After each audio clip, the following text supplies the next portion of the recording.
नाज़रीन, एक समझदार औरत ने अपनी बेटी को रुखसत करते वक्त कुछ मुफीद नसीहतें की जो हर रुखसत होने वाली बेटी के नए घर को अमन का गहवारा बना सकती हैं।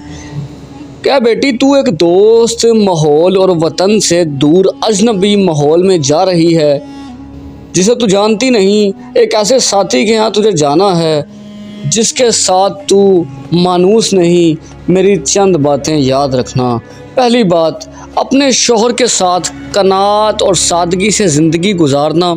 इसकी बात गौर से सुनना और अताअत करना, क्योंकि कनात में दिल को राहत पहुंचती है और अताअत व फर्मा बरदारी में खावंद खुश होता है। दूसरी बात, कोशिश करना कि तुझसे खावंद की मर्ज़ी के ख़िलाफ़ कोई बात सरजद ना हो। अगर गलती से हो भी जाए तो गलती की तलाफ़ी भरपूर कोशिश करना। तीसरी बात, खूब बनाओ सिंगार करना, मगर सिर्फ़ और अपने खावंद के लिए। तेरा खावंद तुझे साफ़ सुथरे और महकते लिबास में ही मलबूस देखे।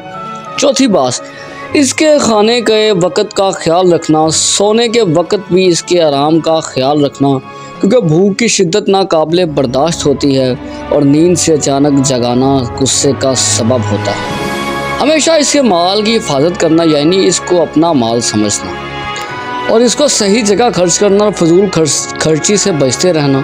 इसके रिश्तेदारों और ख़ानदान का लिहाज रखना, क्योंकि माल की हिफाजत हुस्न तरबियत और रिश्तेदारों और ख़ानदान की रायत हुस्न इंतज़ाम की अलामत है। इसके राज़ों को ज़ाहिर मत करना, यानी घर की बात को घर तक रखना, बाहर किसी गैर से मत करना कि ये बातें तुम दोनों में जुदाई का सबब बन सकती हैं। इसके घर को अपना घर समझना, इसके माँ बाप को अपने माँ बाप समझना, ताकि तेरी अजनबियत जल्द अज जल्द मनूसियत में बदल जाए जो तेरे वहाँ रह सकने के लिए लाजिम है। अल्लाह तुझे अपनी रहमत के साए में रखे और तुम दोनों के दिलों में एक दूसरे की मोहब्बत डाले।